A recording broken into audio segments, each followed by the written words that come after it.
લોકસભા બેઠક પર સોમવારે ઉમેદવારી ફોર્મ પરત ખેંચવાનો અંતિમ દિવસ હતો, પરંતુ એક પણ ઉમેદવારે ફોર્મ પરત ખેંચ્યું નથી, જે કારણે ઉમેદવારોનું ચિત્ર જંગ જામશે સ્પષ્ટ થઈ ગયું છે। ભાવનગર લોકસભા બેઠક પર 13 ઉમેદવાર વચ્ચે ચૂંટણી લડાશે।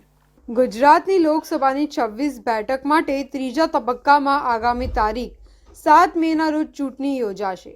ભાવનગરમાં લોકસભા 2024 સામાન્ય ચૂંટણી માટે ઉમેદવારી પત્ર પરત ખેંચવાનો દિવસ ચાલ્યો ગયો છે અને એક પણ ઉમેદવારે પોતાનું ફોર્મ પાછું લીધું નથી, જે ભાવનગર લોકસભા બેઠક પર ઉમેદવારોનું ચિત્ર સ્પષ્ટ થઈ ગયું છે। આ લોકસભા બેઠક પર 2 મહિલા ઉમેદવાર અને 11 પુરુષ ઉમેદવાર સહિત કુલ 13 ઉમેદવાર વચ્ચે ચૂંટણી જંગ જામશે।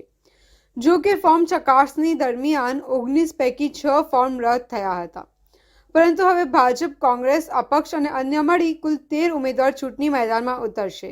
ભાવનગર ખાતે ભાજપ અને ઇન્ડિયા ગઠબંધનના ઉમેદવાર વચ્ચે મુકાબલો થવાનો છે।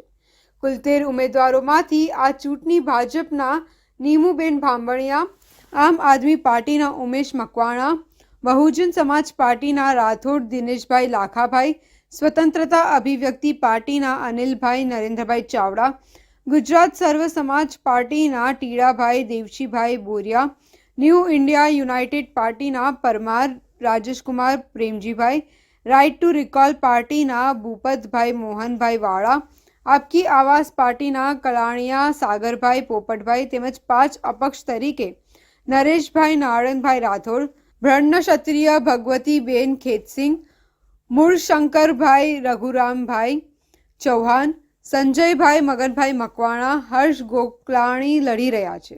આજ બપોરે 3 વાગે જે સમયમર્યાદા હતી તે પૂરી થઈ છે અને આપણા મત વિભાગની અંદર એક પણ ફોર્મ પાછું ખેંચાયું નથી।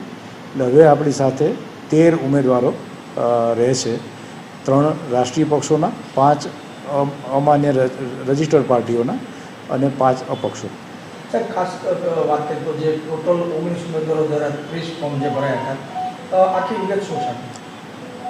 એમાં લગભગ 30 ફોર્મ ભરાયા હતા 19 ઉમેદવારોના તરફેણમાં। એમાં અગાઉ મેં આપે કહ્યું એ પ્રમાણે 5 ફોર્મ ચકાસણી વખતે અમાન્ય થયા હતા। એટલે બાકીના જે ઉમેદવારો રહ્યા એ લોકોના એક ઉમેદવાર એવા હતા કે એને એક કરતાં વધારે ફોર્મ ભરેલું હતું, એટલે એ ગણતા હવે 13 ઉમેદવારો આપણી પાસે રહે છે।